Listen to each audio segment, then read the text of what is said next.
الله تعالى عليه وعلى آله وأصحابه أجمعين. أما بعد فأعوذ بالله من الشيطان الرجيم. بسم الله الرحمن الرحيم. إنما يريد الله ليذهب عنكم الرجس أهل البيت ويطهركم تطهيرا. واذكرن ما يتلى في قلوبكم من آيات الله والحكمة إن الله كان لطيفا خبيرا. صدق الله مولانا العظيم وصدق رسوله الكريم. ونحن على ذلك من الشاهدين والشاكرين والحمد لله رب العالمين. قرآن کریم کا اس وقت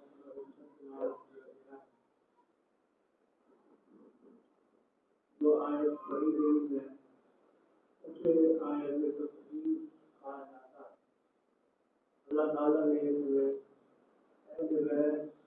اختیار کرتے ہوئے یہ ارشاد فرمایا.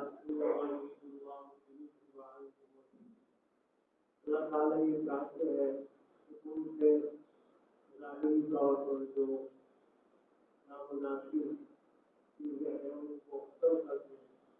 کوئی باہر اپنے مسئلہ اور کو پاک فرمائے.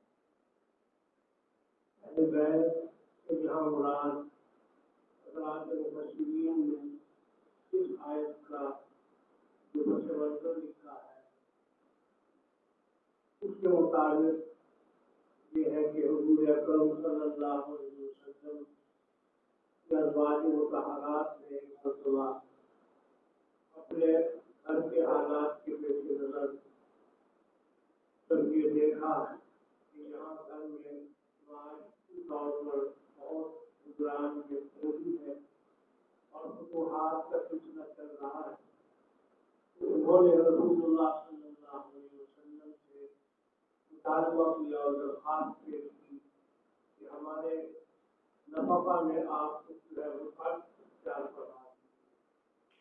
نبی کریم صلی اللہ علیہ وسلم کو یہ مطالبہ جو ہے ان کا حالات کا مناسب معلوم نہ ہوا اور آپ ایک ماہ کے لیے اس سے علیحدہ ہوئے. اللہ تعالیٰ نے قرآن کریم میں بات کے اندر یہ آیات نازل فرمائی. یا ایھا النبی قل لازواجک ان کنتن تردن الحیاۃ الدنیا وزینتہا فتعالین امتعکن واسرحکن سراحا جمیلا. اللہ تعالیٰ نے نبی کریم صلی اللہ علیہ وسلم سے یہ فرمایا کہ آپ اپنی ازواج اپنی گھر والیوں کو اور بیویوں کو یہ کہہ دیجیے اگر تم دنیا کی زینت چاہتی دنیا کی حیات اور زینت تمہیں مطلوب فتعالینا تم آؤ امتعکن ہم تمہیں مناسب جو ہے وہ نفع عطا کریں گے لیکن اس کے بعد وہ سرکن سراحا جمیلا تمہیں جو ہے وہ چھوڑ دیا جائے گا. وَإِن كُنتُمْ تُرِيدُونَ اللَّهَ وَرَسُولَهُ وَالدَّارَ الْآخِرَةَ اگر تم اللہ کا ارادہ کرتی ہو اور آخرت کو چاہتی ہو فَإِنَّ اللَّهَ أَعَدَّ لِلْمُحْسِنَاتِ مِنكُنَّ أَجْرًا عَظِيمًا. اللہ تعالیٰ نے آخرت میں بہت بہترین اجر جو ہے وہ تیار کر رکھا ہے ان کے لیے. تم میں سے اجر جو ہے ان کے لیے تیار کر رکھا. یہ بات نبی کریم صلی اللہ علیہ وسلم اس آیات کو لے کر حضرت عائشہ رضی اللہ تعالیٰ عنہا کے پاس تشریف لائے اور آپ نے یہ فرمایا کہ قرآن کریم کی آیات نازل تمہارے سامنے پیش کرتا ہوں. اللہ تعالیٰ نے تمہیں ایک اختیار دیا، لیکن تم اس میں کسی فیصلہ سے پہلے بہتر یہ ہے کہ اپنے والدین سے مشورہ کر لینا اور مشورہ کے بعد وہ طے ہو اس پر عمل کر لیا جائے. حضرت عائشہ رضی اللہ تعالیٰ عنہا کو پھر آپ نے آیات سنائی جس میں اللہ تبارک و تعالیٰ نے ان کو اختیار دیا کہ دو میں سے ایک کام تم کر لو. اگر رسول اللہ کے پاس رہنا چاہتی ہو تو پھر یہ ہے کہ اس کے اللہ سے رہنا پڑے گا اور آخرت میں تمہارے لیے بہت. اور اگر دنیا کو چاہتی ہو تو پھر تمہیں اچھے انداز سے پانی کر دیا جائے گا، کپڑا دے کر جوڑا دے کر تمہیں اچھے انداز سے پانی کر دیا جائے گا. اب چاہے تم رسول اللہ کے پاس رہنا اختیار کرو یا علیحدگی اختیار کرو، یہ تمہیں اس کا اختیار ہے. اللہ تبارک و تعالیٰ کی طرف سے جو چیز چاہے اختیار کر سکتے ہیں. یہ بات اللہ تبارک و تعالیٰ کی طرف سے گویا کہ عطا فرما دی گئی کہ دو میں سے ایک چیز کو اختیار کرنا ہے. حضرت عائشہ رضی اللہ تعالیٰ عنہا نے جب یہ آیات سنی جس میں ان کو اختیار کیا گیا، اللہ تعالیٰ نے جس نے نبی کریم صلی اللہ علیہ وسلم کو خطاب کرتے ہوئے یہ بات ارشاد فرمائی کہ اختیار یا ایھا النبی قل لازواجک ان کنن تردن الحیاۃ الدنیا وزینتها فتعالین أمتعکن وأسرحکن سراحا جمیلا وإن كنتن تردن الله ورسوله والدار الآخرة فإن الله أعد للمحسنات منكن أجرا عظيما. تو حضرت عائشہ رضی اللہ تعالیٰ عنہ نے سن کے یہ کہا کہ ابھی کا التشیع ابوایا کہ آپ کی ذات کے بارے میں اپنے والدین سے مشورہ کروں، مجھے اس کے مشورے کی کوئی ضرورت نہیں محسوس ہو رہی. بغیر مشورہ کے کہ میں یہ فیصلہ کرتی ہوں اتقوا اللہ ورسولہ والدار الآخرہ، میں اللہ تعالیٰ کو اختیار کرتی ہوں، رسول اللہ کو اختیار کرتی ہوں اور آخرت کو اختیار کرتی ہوں. اللہ کو، رسول اللہ کو اور دار آخرت کو میں اختیار کرتی ہوں. اس سلسلہ میں مجھے کسی مشورہ کی کوئی ضرورت نہیں. رسول اکرم صلی اللہ علیہ وسلم کو اس سے خوشی ہوئی. حضرت عائشہ رضی اللہ تعالیٰ عنہا نے یہ کہا کہ یا رسول اللہ، آپ اور ازواج سے بھی یہ بات فرمائیں گے اور یہ آیات تفسیر ان کو بھی آپ پیش فرمائیں گے، لیکن میرا اس سلسلے میں میری خواہش ہے اور میرا یہ مشورہ ہے کہ میرا فیصلہ آپ ان کو نہ بتائیں. ہر کوئی اپنے طور پر جو چیز چاہے اختیار کرے، میرا فیصلہ آپ ان کو بتائیں.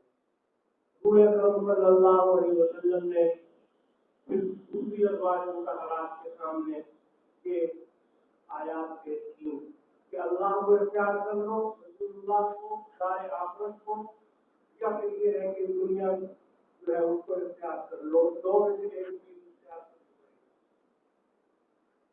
جس نے بھی آیات سنی ہر ایک نے اللہ کو، رسول اللہ کو، دار آخرت کو اختیار کیا. سب نے یہی کہا کہ ہم اللہ کو چاہتے ہیں، رسول اللہ کو چاہتے ہیں اور آخرت کو. ہر ایک نے یہی بات کہی. اس سلسلہ میں دوسری رائے جو ہے وہ اس کا کوئی امکان بھی نہیں ہے. ایک ہی رائے ہے اور ایک ہی فیصلہ ہے کہ اللہ اور رسول اللہ اور ہمیں آخرت چاہیے. اللہ تبارک و تعالیٰ نے انہیں پھر خطاب کرتے ہوئے یہ بات ارشاد فرمائی یا نساء النبی لستن کأحد من النساء إن اتقيتن فلا تخضعن بالقول فيطمع الذي في قلبه مرض وقلن قولا معروفا.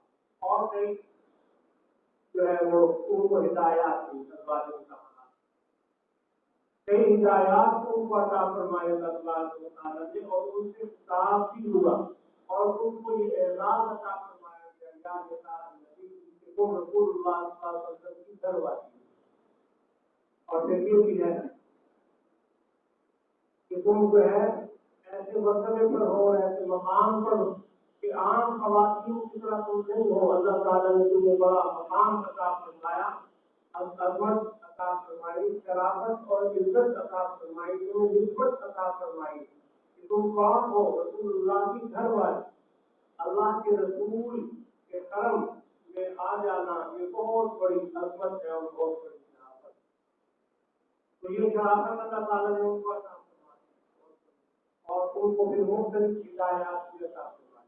وَمَن يَقْنُتْ مِنْكُنَّ لِلَّهِ وَرَسُولِهِ وَتَعْمَلْ صَالِحًا نُؤْتِهَا أَجْرَهَا مَرَّتَيْنِ وَأَعْتَدْنَا لَهَا رِزْقًا كَرِيمًا.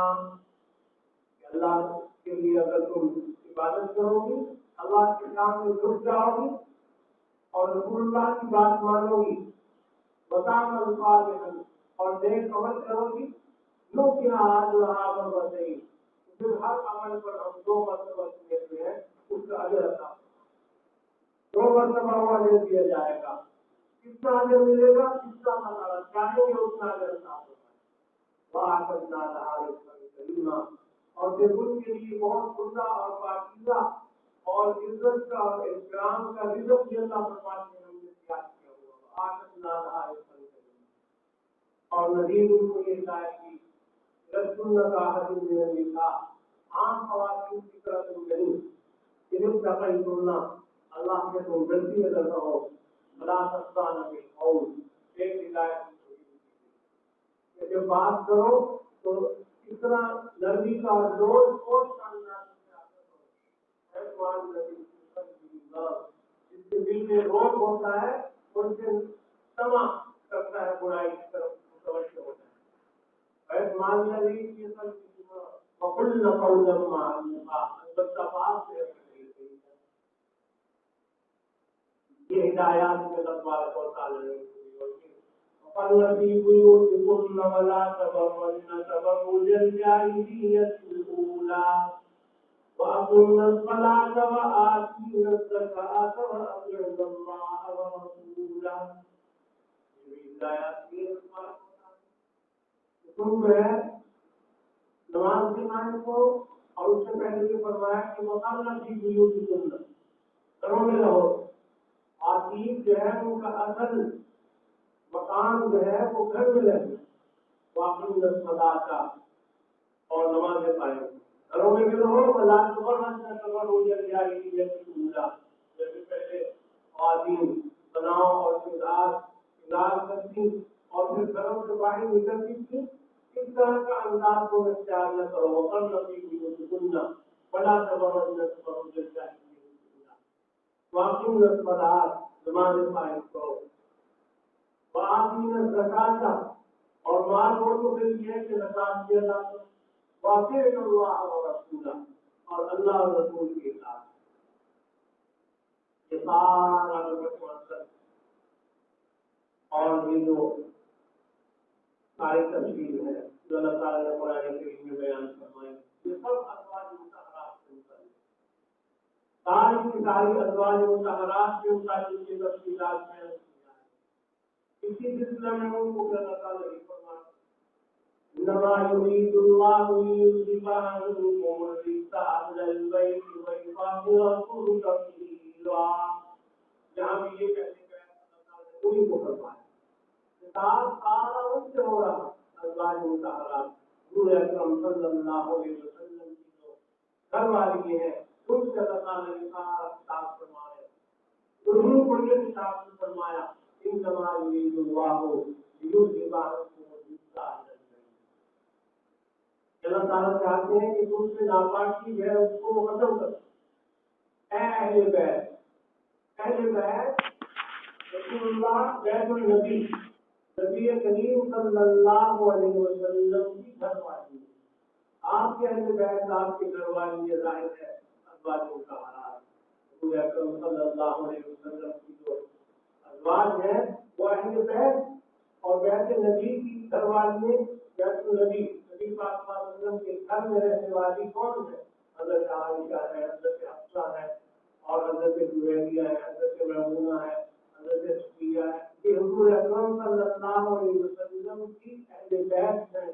ان کو اللہ تبارک و تعالیٰ خطاب تو قرآن پاک کی ان آیات سے سیاق سے بھی اور سباق جو بعد میں سباق ہے سیاق ہے اور سباق دونوں اس کے بعد پھر کیونکہ فرمایا اس میں بھی ازواج مطہرات کو خطاب کیا جا رہا ہے اور ان کو یہ ہدایات کی جا رہی کہ تمہارے گھروں کے اندر جس چیز کی تلاوت کی جا رہی ہے اسے تم یاد کرو اسے تم سمجھو اسے پڑھو اس کا تذکرہ کرو اسی کا ذکر کرو وذکرنا ما یتلی فی بیوتکن تمہارے گھروں میں جس چیز کی تلاوت کی جاتی ہے وہ کیا ہے؟ وہ اللہ تعالیٰ کا کلام ہے قرآن کریم اللہ کا کلام قرآن کریم جس کی تلاوت کی جاتی ہے اسے پڑھا جا رہا تھا تو اس کو یاد کرنے کے لیے اس کو پڑھنے کے لیے اللہ تعالیٰ نے انہیں ہدایات کی وذکرنا ما یتلی فی بیوتکن وہ کیا ہے ان آیات اللہ والحکمہ اللہ کی آیات ہے حکمت کی آیات ہے ان کو تلاوت کیا جاتا ہے ان کو یاد کرو ان کو پڑھو تو قرآن پاک کے سیاق و سباق سے یہ متعین ہے واضح ہے کہ یہ خطاب جو ہے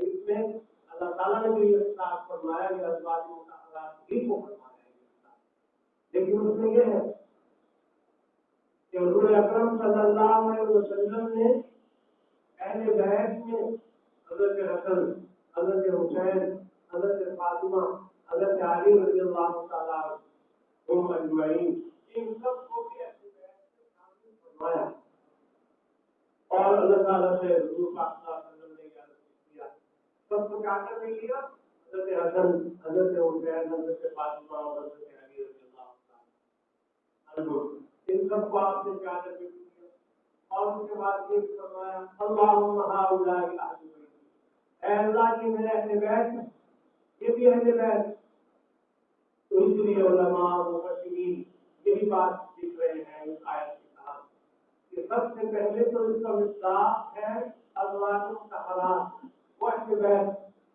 آج یہ چیز کو چاہتے ہیں ازواج مطہرات کو اہل بیت کے لوگ جو شامل نہیں سمجھتے اہل سنت والجماعت کا بھی تقریباً کچھ ایسا انداز دیکھنے میں آ رہا سننے میں بھی آ رہا کہ وہ اہل بیت کا مصداق صرف حضرت حسن حسین اور حضرت فاطمہ اور حضرت علی رضی اللہ تعالیٰ عنہ کو سمجھتے ہیں یہ اہل بیت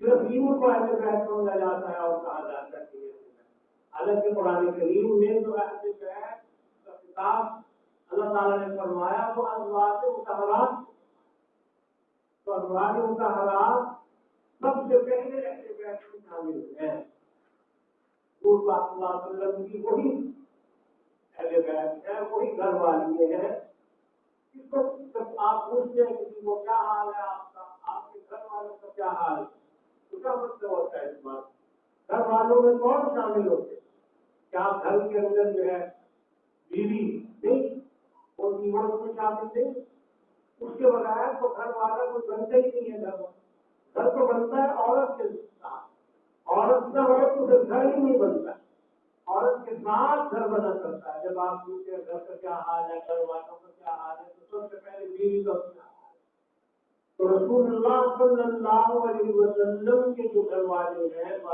وہ آپ کے ازواج مطہرات جو ہے یہ آپ کے گھر والے تو انہیں ازواج مطہرات کو یعنی اہل بیت میں شامل نہ سمجھنا کتنی ناقصی کی بات اور آنے پاک کا سیاق و سباق تو یہی بتلا رہا ہے آنے پاک کے سیاق و سباق سے اور انداز سے تو یہ بات معلوم ہو رہی ہے اور یہ بات معلوم ہو رہی ہے کہ ان نماز اللہ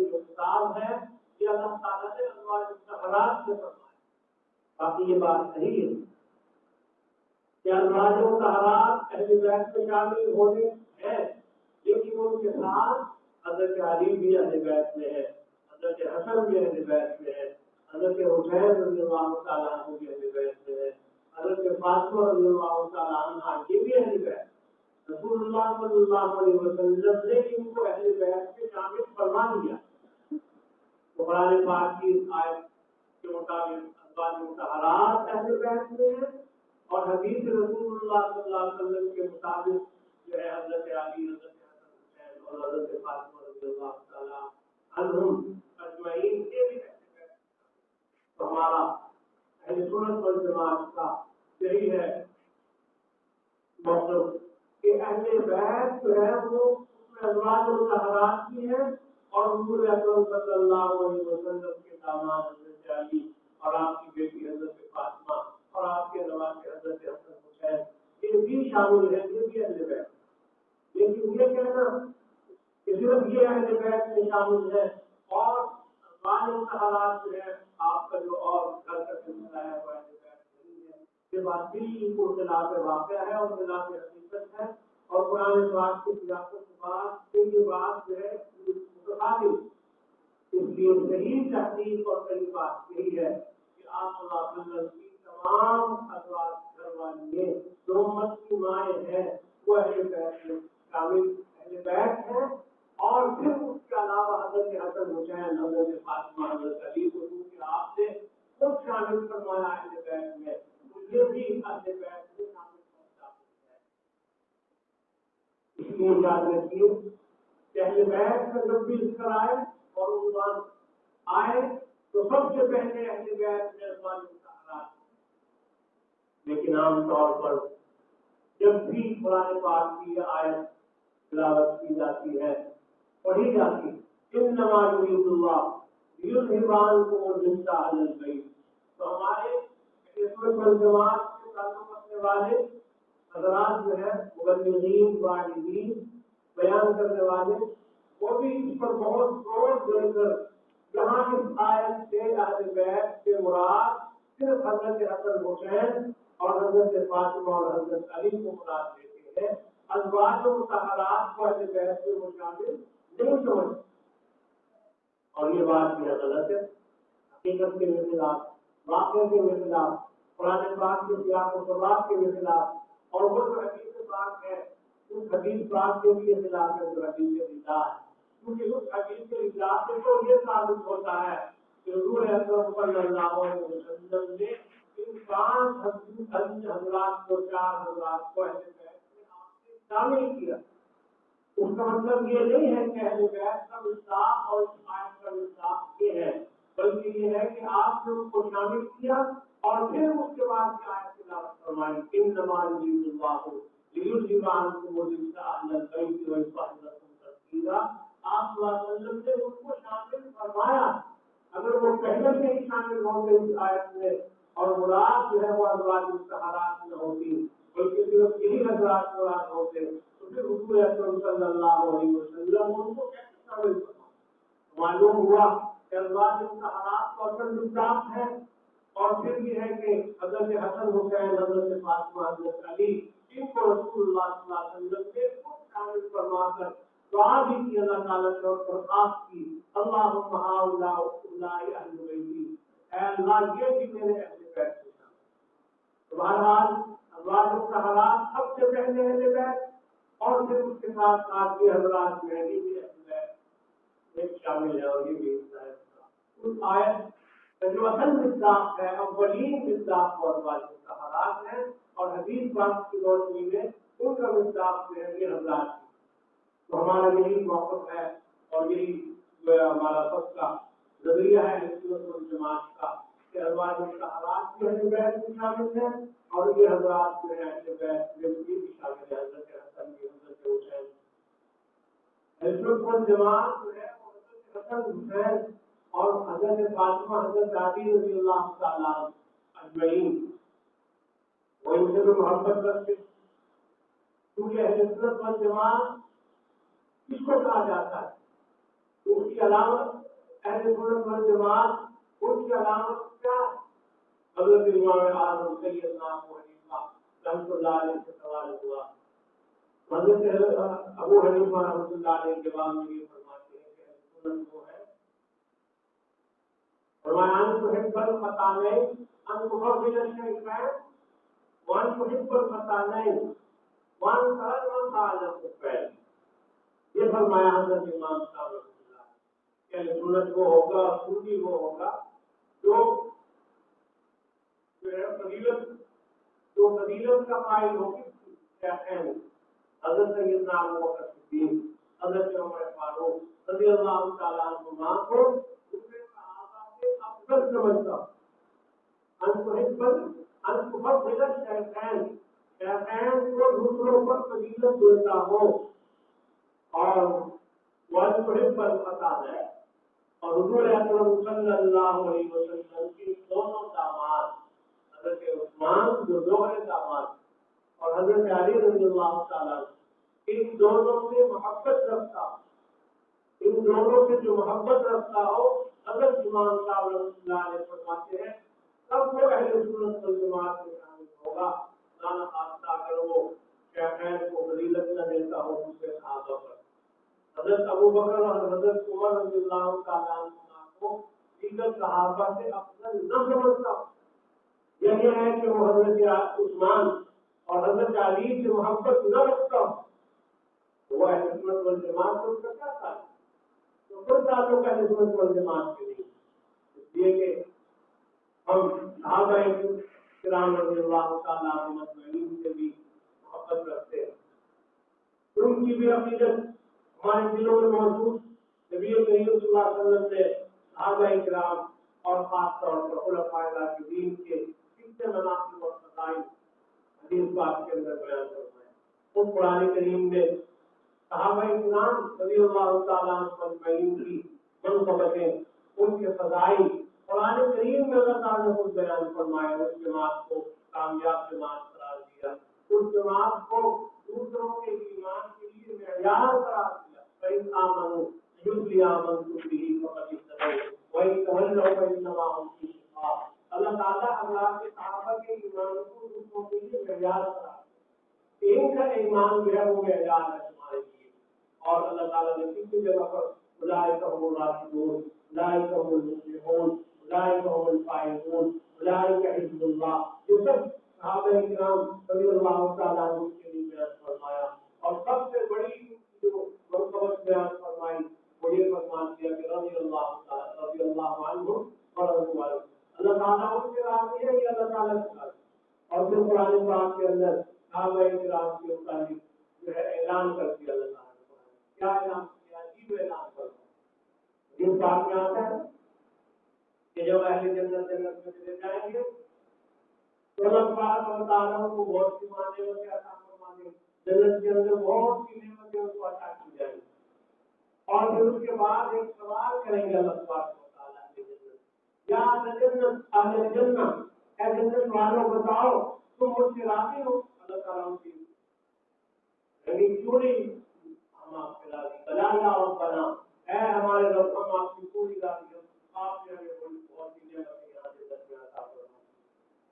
جنت میں تو کون سی نعمتیں کیا کیا ملے گا جنت کو؟ والا عین رات ولا عذر سمعت ولا خطر علی قلب بشر. نہ آپ نے دیکھی نہ کان نے وہ سنی نہ دل پر کبھی اس کا گزر ہوا. یہ نعمتیں اللہ تعالیٰ اہل جنت کو وہاں عطا فرمائیں گے. تو وہ یہ عرض کریں گے کہ اللہ ہم آپ سے راضی ہے دل و جان سے ہم آپ سے راضی. تو اللہ تعالیٰ ان کو پھر ایک انعام عطا فرمائیں.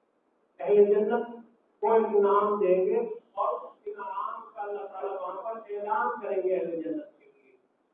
فرمائیں گے اللہ تعالیٰ ان کو اہل جنت میں اعلان کرتا ہوں اس بات کا کہ میں تم سے راضی ہوں اور کبھی میں تم سے ناراض نہیں ہوں گا. اہل جنت اس پر بڑے خوش ہوں گے. یہ سب سے آخری نعمت ہے جو اہل جنت کو جنت میں عطا کی جائے گی. لیکن یہی نعمت اللہ تعالیٰ نے صحابہ کرام کو دنیا میں عطا فرمائی اور اعلان کر دیا ان کے لیے رضی اللہ عنہ کہ اللہ تعالیٰ ان سے راضی ہے وہ اللہ سبحانہ. اور اللہ تعالیٰ نے یہ بھی فرمایا لا يستوي منكم من أنفق من قبل الفتح وقاتل أولئك أعظم درجة من الذين أنفقوا من بعد وقاتلوا. دو جماعتیں صحابہ کی قرار دی یہاں پر. فتح مکہ سے پہلے دن کے قربانی ہیں اور ایک گروہ ہے فتح مکہ کے بعد قربانی دینے والا گروہ. پہلے والا جو طبقہ ہے اور جو جماعت ہے وہ افضل ہے بعد والوں سے. لیکن اس کے باوجود دونوں طبقات کے لیے اور تمام صحابہ کرام رضی اللہ تعالیٰ عنہ اجمعین کے لیے اعلان کیا وعدہ فرمایا، فرماتے ہیں وَكُلًّا وَعَدَ اللَّهُ الْحُسْنَىٰ، اللہ نے سب صحابہ کے لیے جنت کا وعدہ کر دیا کہ ہر صحابی جو ہے وہ جنتی، چھوٹے اپنا سے اپنا درجے کے صحابی حضرت وحشی رضی اللہ تعالیٰ ایک لمحہ کے لیے آپ کی خدمت میں حاضر ہوئے، مسلمان ایمان لا کر ایک لمحہ بعد میں آنے کی اجازت نہیں ملی، لیکن یہ ایک لمحہ کی صحبت پانے والا صحابی اس کے لیے جنت کا وعدہ ہو گیا ہے۔ بعد میں آنے والے اور قطب ابدال اغواس جو ہے وہ اس کی درجے بات کو نہیں پہنچ سکتے ہیں، اس لیے کہ بعد کے لوگ عمر زیادہ ہوگی، عبادت زیادہ کر سکتے ہیں، نفل زیادہ پڑھ سکتے ہیں، تلاوت زیادہ کر سکتے ہیں، لیکن وہ آنکھ جس نے رسول اللہ صلی اللہ علیہ وسلم کا اعلان کیا وہ کہاں سے وہ جلوہ ان کو نظر نہیں آ سکتا، اس لیے کوئی بعد کے آنے والا بڑے سے بڑا شخص ہے اپنا درجے کے صحابی کے مرتبہ اور مقام کو نہیں وہ صلی اللہ علیہ وسلم نے بھی کو فرمایا کہ اگر میرا کوئی صحابی اگر اللہ کی راہ کے اندر ایک مٹھ جو اللہ کے راستے میں خیرات کرتا ہے اور بعد والا بہت پہاڑ کے برابر سونا خیرات کرے تو ایک مٹھ نہیں، مٹھ کا جو آدھا حصہ ہوتا ہے بعد والا اس کے برابر نہیں ہوتا۔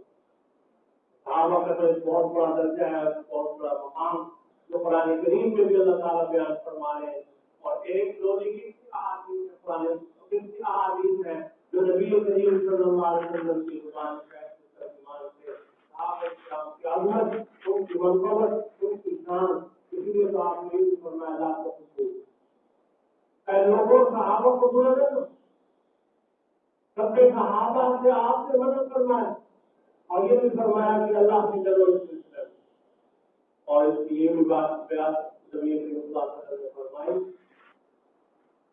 کہ من احبهم فبحبه احبه، جو صحابہ سے محبت کرتا ہے وہ کیوں کرتا ہے محبت؟ اس لیے کہ وہ میرے ہیں، ان کی نسبت میری طرف ہے، میری محبت کے طرف کا تقاضا ہے کہ میرے صحابہ سے محبت، تو جس کو رسول اللہ صلی اللہ علیہ وسلم کے ساتھ محبت ہوگی اسے یقیناً آپ کے صحابہ سے محبت، کیونکہ وہ اصحاب النبی نبی کریم صلی اللہ علیہ وسلم کی صحبت یافتہ، اور یہی سب سے بڑا ان کا اعزاز ہے۔ آپ کسی بڑے سے بڑے عالم کا جب تعارف کراتے ہیں تو آپ اس کے لیے بڑے الفاظ لکھتے ہیں، حضرت مولانا علامہ شیخ الاسلام شیخ المحدثین شیخ المفسرین، لیکن کبھی آپ نے دیکھا کسی نے حضرت ابوبکر صدیق، عمر فاروق، عثمان غنی علی المرتضیٰ، حضرت معاویہ یا کسی بھی صحابی کے لیے کبھی لکھا ہو حضرت مولانا سید ابوبکر صدیق، لکھا ہے کیوں؟ اس لیے کہ یہ سارے الفاظ جو ہیں جب لفظ صحابی آ جاتا ہے تو سارے الفاظ ختم ہوتا ہے، کسی لفظ کی وہاں کوئی حیثیت نہیں ہے، جب یہ آ گیا رضی اللہ عنہ صحابی کا لفظ آ، تو صحابہ کا مقام اور درجہ جو ہے وہ سب سے اعلیٰ سب سے افضل، اللہ تعالیٰ نے قرآن کریم میں اور سرور دو عالم صلی اللہ علیہ وسلم نے حدیث پاک میں ان کے لیے کتنے فضائل و مناقب بیان کر کے ہدایت دی کہ میرے صحابہ سے جو محبت کرے گا فبحبی احبہم، اس کی وجہ یہ ہے کہ اس کو مجھ سے محبت، میری محبت کی وجہ سے وہ میرے صحابی سے محبت کر رہا ہے۔ اصل میں صحابی کی محبت رسول اللہ کی محبت کی علامت، اور فرمایا ومن ابغضهم فببغضی ابغضهم، جو ان سے بغض رکھتا ہے صحابہ کرام سے تو رسول اللہ صلی اللہ علیہ وسلم فرماتے ہیں اصل میں وہ اس کو بغض نہیں ہے، اصل میں اس کو بغض مت ہے، وہ میرے بغض کی وجہ سے میرے صحابہ سے بغض رکھتا ہے، صحابہ کرام سے بغض، ان سے عداوت، ان سے نفرت، یہ رسول اللہ کی عداوت اور نفرت کی علامت، تو معیار ہے گویا اس درجے کے بھی صحابہ کرام، رسول اللہ کی محبت اور رسول اللہ کی عداوت کا معیار جو ہے وہ صحابہ، صحابہ کی اگر محبت ہے تو رسول اللہ کی محبت یقیناً ہوگی، صحابہ سے خدا نخواستہ کا اگر بغض ہے تو پھر صحابہ سے وہ بغض نہیں ہے، وہ رسول اللہ کی نبی ہے، اللہ تعالیٰ اور حضور صلی اللہ علیہ وسلم نے فرمایا کہ ومن ابغضنی، جو مجھ سے بغض رکھتا ہے فقد ابغض اللہ، اس نے مجھ سے بغض نہیں رکھا، وہ اللہ تعالیٰ سے اللہ ہے، اللہ کا وہ دشمن ہے، اللہ سے اس کو وہ. تو صحابہ کرام سے بھی محبت ہے، صحابہ کرام سے عقیدت اور محبت اہل سنت والجماعت کو موجود، اور پھر حضور پاک صلی اللہ علیہ وسلم کا خاندان، اہل بیت آپ صلی اللہ علیہ وسلم کے جو خاندان کے افراد، ان سے بھی اہل سنت والجماعت کو محبت اور عقیدت ہے. امام اعظم ابو حنیفہ رحمۃ اللہ علیہ نے یہی بات ارشاد فرمائی. فضل الشیخین وان قربت مکانین، جو صحابہ سے محبت نہیں رکھتا وہ رافضی ہوتا ہے، اور جو اہل بیت حضور اکرم صلی اللہ علیہ وسلم کے خاندان سے جس کو محبت نہ ہو وہ حاجی. اہل سنت والجماعت نہ رافضی ہے نہ حاجی ہے، یہ تو اہل السنت والجماعت ہے. رسول اللہ صلی اللہ علیہ وسلم کی سنت اور آپ کی جماعت صحابہ کرام کے پیروکار ہے، آپ کے خاندان سے محبت رکھنے والے ہیں. حضور پاک صلی اللہ علیہ وسلم کا پورا خاندان اہل بیت جو ہے وہ سب کے لیے باعث توقیر ہے اور باعث عظمت. اہل بیت کو بلکہ دو گنا شرف حاصل، دوہری شرافت ہے اہل بیت کے لیے. ایک تو یہ ہے کہ وہ صحابی، ایک تو اہل بیت کی شرافت یہ ہے کہ وہ صحابی ہیں، اور ایک شرافت عظمت ان کی یہ ہے کہ رسول اللہ صلی اللہ علیہ وسلم کا خاندان ہے، آپ کے عالی اور مذہب اور مقرب نسب کا حصہ ہیں، آپ کے خون مبارک کا حصہ ہیں. یہ شرافت اہل بیت کو یہ بھی حاصل ہے شرافت. حضرت فاطمہ رضی اللہ تعالیٰ عنہ کا واقعہ ہے. حضرت فاطمہ رضی اللہ تعالیٰ حضرت عائشہ سے رضی اللہ تعالیٰ عنہ سے کیا ہے، امی جان آپ کو پتہ ہونا چاہیے کہ میں حضور اکرم صلی اللہ علیہ وسلم کی بیٹی. مطلب یہ تھا کہ آپ تو حضرت ابو بکر کی بیٹی اور میں جگر گوشہ رسول ہوں، رسول اللہ صلی اللہ علیہ وسلم کی میں بیٹی. کس حیثیت سے یقیناً حضرت فاطمہ رضی اللہ تعالیٰ عنہ یہ فضیلت ہے، ان کا مقام. حضرت عائشہ رضی اللہ تعالیٰ عنہ نے اس کا انکار نہیں کیا، اس کا انکار نہیں فرمایا، انہوں نے تسلیم فرمایا اس بات کو کہ یہ بالکل تمہاری بات صحیح ہے. کہاں ابو بکر صدیق اور کہاں قبر دو عالم سید الانبیاء والمرسلین جناب نبی کریم صلی اللہ علیہ وسلم، اس کے خاندان سے ہونا یہ انتہائی شرافت اور عظمت کی بات ہے. دیگر وہ رسول ہونے میں ان کا کون مقابلہ کرتا ہے؟ بہت اونچی شرافت اور فضیلت سے ان کو حاصل. حضرت عائشہ اس کا انکار نہیں فرما رہی، ایک بات بیان کرتی پھر ساتھ کہنے لگی کہ بیٹی فاطمہ یہ بات تو صحیح ہے کہ تم رسول اللہ صلی اللہ علیہ وسلم کا جگر گوشہ ہو، میں ابو بکر صدیق کی بیٹی ہوں، لیکن میں نے رسول اللہ صلی اللہ علیہ وسلم سے سنا ہے کہ ہر عورت جو ہے، ہر بیوی جنت میں اپنے شوہر کے ساتھ ہوگی، تم علی کے ساتھ ہوگی، میں رسول اللہ کے ساتھ.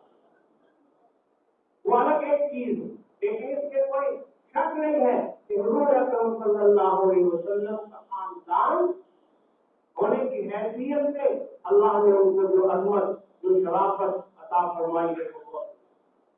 ایک مرتبہ حضور اکرم صلی اللہ علیہ وسلم نے صحابہ کرام سے سوال کیا، پوچھا بتاؤ سب سے اچھی عورت کون، سب سے بہترین عورت کون ہے، سب سے اچھی عورت کس کو کہا جاتا؟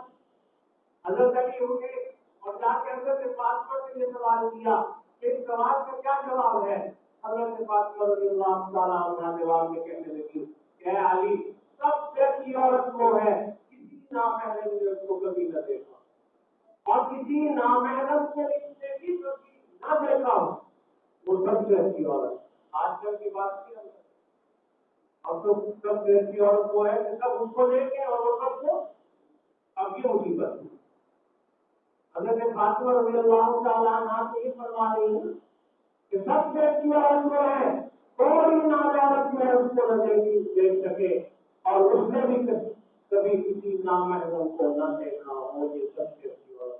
حضرت علی نے جواب سنا، رسول اللہ صلی اللہ علیہ وسلم کی خدمت میں آ کر عرض کیا یا رسول اللہ میں اس سوال کا جواب دیتا ہوں اور وہ یہ ہے کہ سب سے اچھی عورت وہ ہے، آپ کا یہ سوال ہے کون، وہ عورت سب سے اچھی ہے نامحرم نے کبھی اس کو نہ دیکھا ہو اور کس نے بھی کسی نامحرم کو کبھی نہ دیکھا ہو۔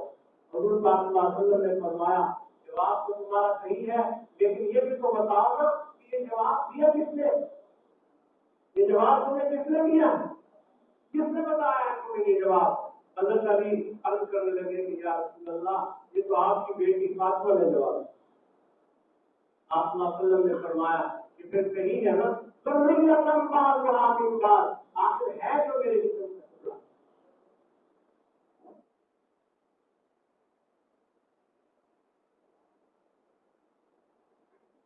یہ بہت بڑی عظمت، شرافت اور فضیلت خاندان نبوت ہونے کی حیثیت سے اللہ نے ان کو بڑا مقام عطا فرمایا۔ لیکن بات یہی ہے کہ اہل سنت والجماعت کو حضرات صحابہ کرام رضی اللہ تعالیٰ عنہم اجمعین سے محبت کرتے ہیں۔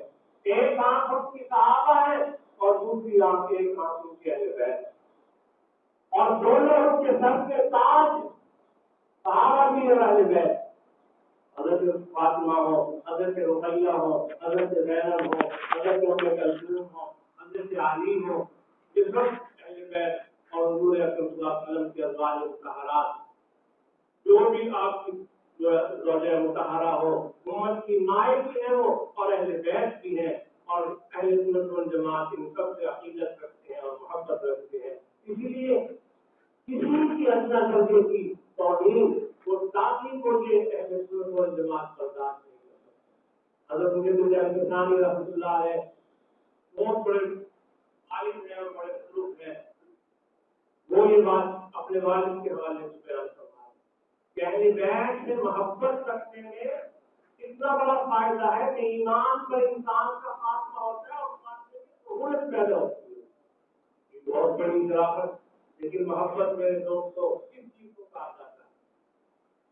نام سے صرف دعوے کرنا ہم صحابہ کی محبت کرنے والے، اہل بیت سے ہمیں محبت ہے، ہم رسول اللہ سے محبت رکھتے ہیں۔ دعویٰ جو ہے یہ کافی نہیں ہوتا، اصل تو یہ ہے کہ ہم ان کی قدوہ حسنہ پر ہم چلیں، رسول اللہ صلی اللہ علیہ وسلم کی سنتوں پر اور صحابہ کرام اہل بیت نظام کے نقش قدم پر اہل سنت والجماعت چل رہے ہیں۔ اصل چیز یہی، ورنہ اہل بیت کا جب سامنا ہوگا تو پھر ان کو وہ لوگ کیا جواب دیں گے جو آج اہل بیت کا نام لے کر کے سب کام اسلام کے خلاف کر رہے ہیں، ان کی تعلیمات کے بالکل برعکس کر رہے ہیں۔ باقی یہ ہے کہ محرم الحرام کا یہ مہینہ ہے، عظمتوں کا مہینہ ہے، برکتوں کا مہینہ، آج سے نہیں قدیم الایام رسول کی برکتوں کا۔ اور عجیب بات یہ کہ اس کی پہلی تاریخ کو، محرم الحرام کی پہلی تاریخ کو حضرت عمر رضی اللہ تعالیٰ عنہ جو خلافت راشدہ کا یوسف رسول ہے ان کی شہادت ہو رہی، اور دوسرا یہ ہوا حادثہ واقعہ کہ جب محرم رضی اللہ تعالیٰ عنہ جو ہے وہ کربلا کے میدان میں ان کو شہادت اور ان کے خاندان کو جو ہے وہ شہادت نصیب ہو رہی۔ اللہ نے ان حضرات کو شہادت کے لیے اللہ نے محرم کا انتخاب فرمایا تاکہ شہادت جو ہے اس میں بھی عظمت پیدا ہو۔ ان دنوں میں شہادت کی وجہ سے شہادت جو ہے اس میں بھی عظمت پیدا ہو گئی ہے، کیونکہ یہ جس سے مبارک اور برکت اور عظمتوں والے تھے۔ حضرت عمر رضی اللہ تعالیٰ عنہ تو دعا کیا کرتے تھے نا کہ اے اللہ عمر کو اپنی شہادت کی دلیل، اے اللہ اپنے راستے میں مجھے شہادت عطا فرما، اور پھر ساتھ ہی دعا کرتے تھے وجعل موتی ببرکت رسولی، اور میری موت اپنے رسول کے شہر میں عطا فرمائیے۔ حضرت حفصہ ان کی بیٹی کہنے لگی کہ ابا جان کہ آپ کیا دعا کر رہے ہیں؟ ادھر تو آپ کہتے ہیں کہ مجھے اے اللہ اپنے راستے میں شہادت عطا فرما، اور پھر ساتھ آپ یہ بھی دعا کر رہے ہیں کہ وکیل موت آئے، تو دونوں باتیں کیسے جمع ہو؟ اس لیے کہ شہادت سے اگر آپ شہادت چاہتے ہیں تو جنگ میں ہوگی، کفار کے ساتھ جب جنگ ہوگی اس میں شہادت ہوتی ہے، اور اگر آپ کہتے ہیں کہ موت آنی چاہیے اللہ کے شہر رسول اللہ کے شہر میں، یہ دونوں باتیں کیسے ہو جائیں گی؟ حضرت عمر فاروق رضی اللہ تعالیٰ عنہ نے فرمایا بیٹی اللہ تعالیٰ سے حاصل، اللہ کو یہ قدرت حاصل ہے کہ وہ مجھے اپنے راستے میں شہادت بھی دے دے اور میری موت کو اپنے رسول کے شہر میں عطا فرماتے اللہ کو اس کو قدرت کر سکتے ہیں یہ دونوں کام مقابل. یہی ہوا کہ حضرت عمر رضی اللہ تعالیٰ عنہ کو شہادت کی حاصل ہوئی نصیب ہوئی اور ان کی موت رسول اللہ کے شہر میں اللہ تعالیٰ نے عطا فرمائی. ان کی دعائیں اللہ تبارک و تعالیٰ مجھ پر ہماری یکم محرم کو حضرت عمر بن الخطاب رضی اللہ تعالیٰ عنہ کی شہادت 24 یکم محرم الحرام اور حضرت حسین 10 محرم الحرام کو حضرت حسین رضی اللہ تعالیٰ عنہ کی شہادت کروا. ہمارے دین کے ساتھ کوئی تعلق نہیں. ان لوگوں نے حضرت حسین رضی اللہ تعالیٰ عنہ کے اور ان کے خاندان کے ساتھ مخالفت کی. کسی بھی طرح ان کی مخالفت میں قتل میں شہید کرنے میں یا کسی بھی جہت سے ان کی مخالفت میں حصہ لیا اہل سنت والجماعت کو اس کے ساتھ کوئی تعلق نہیں. ہمارا اس سے کیا تعلق؟ وہ سب لوگ غلطی کرتے اور پھر جن لوگوں نے یہ کردار ادا کیا گھنونا اللہ نے دنیا میں بھی ان کو ذلیل کیا اور آخرت میں بھی وہ ذلیل اور رسوا آخرت کے اندر بھی وہ ذلیل اور رسوا ہوتے اور دنیا میں بھی رسوا کیا ہے اور رسوا ہو رہے ہیں. اہل بیت کے ساتھ جنہوں نے یہ سلوک کیا.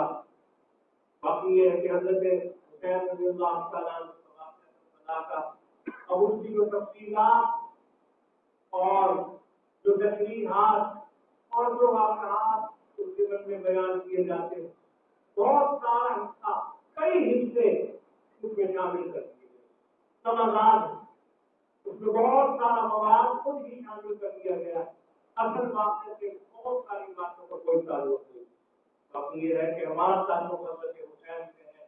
ہم حضرت حسن حسین کے غلاموں کے غلاموں کے غلام اور آپ ہمارا خطبہ آج جمعے کو آپ سنتے ہیں. ہم اس میں خطبہ کے اندر بھی جہاں خلفائے راشدین صحابہ کرام کا تذکرہ کرتے ہیں ہم حضرت حسن حسین کا ذکر کرتے ہیں. ہمارا یہی عقیدہ ہے جو نبی کریم صلی اللہ علیہ وسلم نے حضرت حسن حسین اور فاطمہ رضی اللہ تعالیٰ عنہ ایک مرتبہ آپ تشریف لائے. حضرت فاطمہ کے کان میں آپ نے کوئی بات فرمائی. حضرت فاطمہ رضی اللہ تعالیٰ عنہ رونے لگی. تھوڑی دیر میں آپ نے پھر ایک اور بات فرمائی. اس پر حضرت فاطمہ کیا معاملے لگی. بعد میں حضرت عائشہ رضی اللہ تعالیٰ عنہ نے پوچھا بیٹی کیا بات کی ہے؟ پہلے آپ نے بات فرمائی تو تم روئی اور دوسری مرتبہ جب آپ نے کوئی بات ارشاد فرمائی تو تم ہنسنے لگی. کیا معاملہ تھی؟ پہلے تو مطلع دے گئی نہیں بتایا کہ یہ میرا آپ کا معاملہ ہے. آپ کو میں نہیں بتایا. حضرت عائشہ نے کہا بتا دو نا میں آپ کو تمہاری ماں ہوں بتاؤ مجھے کیا بات ہے.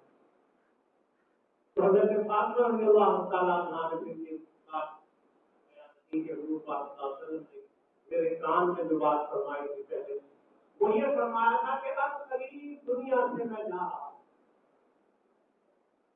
میرے جانے کا وقت آ گیا. دنیا سے رخصت ہونے کا وقت آ چکا ہے. انتقال میرا قریب ہے. تو میں یہ سن کر رونے لگی. پھر دوبارہ آپ نے جب میرے کان میں بات فرمائی اس میں یہ ارشاد فرمایا کہ سب سے پہلے میرے پاس وہ آئے گی ملاقات کے لیے وہ تم آؤ. تو اس سے مجھے خوشی ہوئی پیسے لگی. ایک روایت میں یہ کہ میرے کام میں دوبارہ آپ نے جو بات فرمائی مجھے فرمائی تھی اے فاطمہ کیا تو اس بات پر راضی نہیں ان تکونی سیدۃ الشہداء اہل الجنہ کہ تو جنت والی عورتوں کی سردار ہے. رسول اللہ صلی اللہ علیہ وسلم نے دوسری بات میرے کان میں یہ فرمائی کہ اللہ تعالیٰ نے تمہیں جنتی عورتوں کا سردار بنایا. ہمارا یہی ہے کہ حضرت فاطمہ رضی اللہ تعالیٰ عنہ جو ہے ہمارے نزدیک سیدۃ النساء اہل الجنہ جنتی عورتوں کی سردار ہے. اور حضرت حسن حسین کے بارے میں بھی آپ نے ارشاد فرمایا ان الحسن والحسین سیدا شباب الجنہ. ریحانت ہے اور یہ میرے خون کی ہے اور یہ حسن حسین جو ہے جنتی نوجوان کی سردار ہے. حضرت حسن حسین جنتی نوجوانوں کی سردار. اور دوسری روایت میں آتا ہے کہ ابو بکر اور عمر جو ہے جنتی بوڑھوں کی سردار ہے. اور آپ کی حالت میں دنیا سے جو لوگ رخصت ہوں گے جنت میں جائیں جائیں گے، جوان بن جائیں گے، لیکن ان کے سردار ابو بکر اور عمر ہوں گے، اور جو جوانی کی حالت میں دنیا سے رخصت ہوں گے ان کے سردار حضرت حسن اور حسین رضی اللہ تعالیٰ۔ تو ہم تو اہل سنت والجماعت ہیں، الحمدللہ اللہ کے صحابہ کرام سے بھی ہمارا تعلق محبت اور ہماری عقیدت جو ہے وہ اہل بیت کے ساتھ بھی ہے، اور یہی ہماری روایت کے ساتھ ہے۔ صحابہ اور اہل بیت کی محبت ہونا یہ انسان کی انتہائی سعادت کی بات ہے، لیکن محبت کا تقاضا یہ ہے کہ ان کے نقش قدم پر انسان چلے۔ لہذا ہم سب کی ذمہ داری ہے، سب اہل سنت والجماعت کی ذمہ داری ہے کہ وہ صحابہ کرام اور اہل بیت کرام سے زبانی لفظی طور پر محبت کے دعوے نہ کریں، بلکہ یہ ہے کہ ان کے نقش قدم پر بھی چلیں۔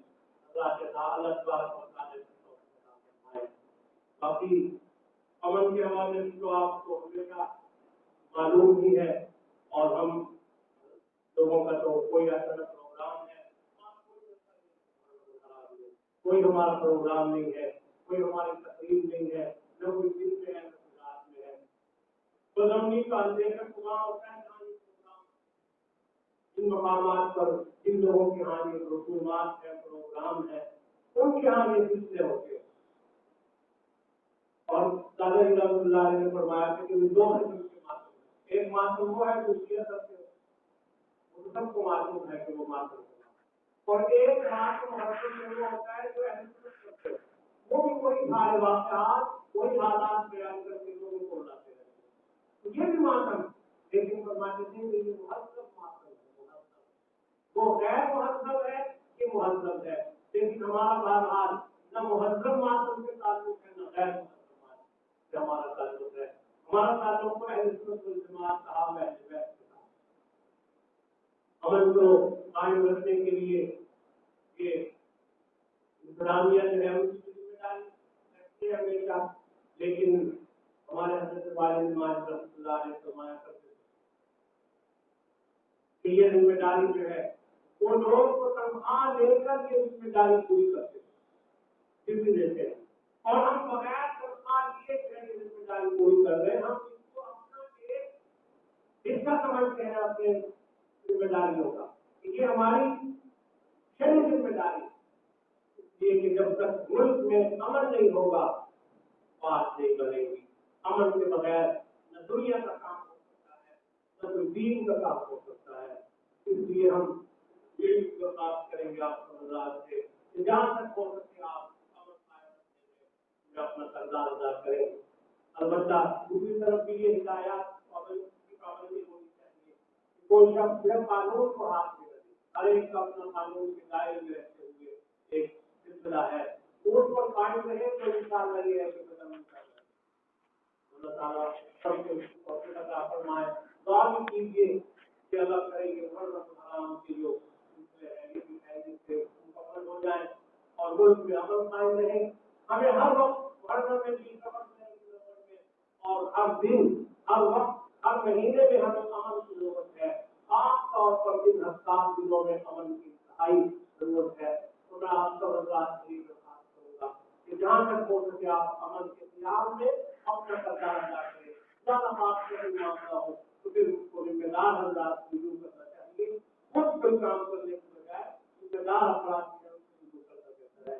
اللہ تعالیٰ سے دعا ہے کہ وہ ہمارے ملک میں، ہمارے وطن میں، ہمارے شہر میں، علاقے میں امن قائم فرمائے، اور ہم سب کو صحابہ اہل بیت کے نقش قدم پر چلنے کی توفیق عطا فرمائے۔ وآخر دعوانا ایک عرض یہ بھی یاد کرنی ہے کہ گزشتہ ہفتے اتوار کے دن جو ہے ہمارے استاد محترم حضرت مولانا طارق محمد صاحب رحمۃ اللہ علیہ جو میرے استاد اور بہت کم حضرات کے یہاں جنہوں نے پڑھا ہمارے ساتھ استاد بھی تھے، 12 سال تک حضرت مولانا طارق محمد صاحب رحمۃ اللہ علیہ یہاں جامعہ افغانیہ میں پڑھاتے رہے، 12 سال حضرت نے پڑھایا، بڑی ان کی ہمارے اوپر شفقتیں تھی، بڑے ان کے احسانات ہیں، اور جو کچھ ہمارے پاس علم کے 2 حرف ہیں کہ ان کی برکت سے آئی، کیونکہ ہم نے سب کتابیں حضرت استاد مولانا طارق محمد صاحب رحمۃ اللہ علیہ سے پڑھی، اور عجیب بات نام بھی صالح تھا اور واقعہ وہ صالح تھے، اسم کا مسمہ تھے، سب سے پاؤں تک جو ہے وہ سارے تھے، تقویٰ اللہ تعالیٰ نے اور اللہ تبارک و تعالیٰ نے ان کو تواضع، مسکنت، عاجزی بڑے اوصاف ان کو عطا فرمائے تھے، اور پورا خاندان علماء کا خاندان ہے، لیکن ہمارے استاد حضرت مولانا خالد صاحب پورے خاندان میں شخصیت، ان کے لیے بھی آپ حضرات یہ حق ہے ہمارے سب کے اوپر کہ ان کے لیے بھی ہم دعا کریں، اللہ تعالیٰ ان کے درجات کو بلند اور ان کی مقصد سے کاملہ فرمائے۔ ماشاء اللہ ان کی اولاد میں دو بیٹے ان کے عالم بن رہے ہیں اور وہ باقاعدہ طور پر آگے بڑھ رہے ہیں، ان کے لیے بھی دعا کیجیے، اللہ ان کو صبر بھی دے، ان کو اجر بھی دے، ان کو عالم کا عمل اللہ تبارک و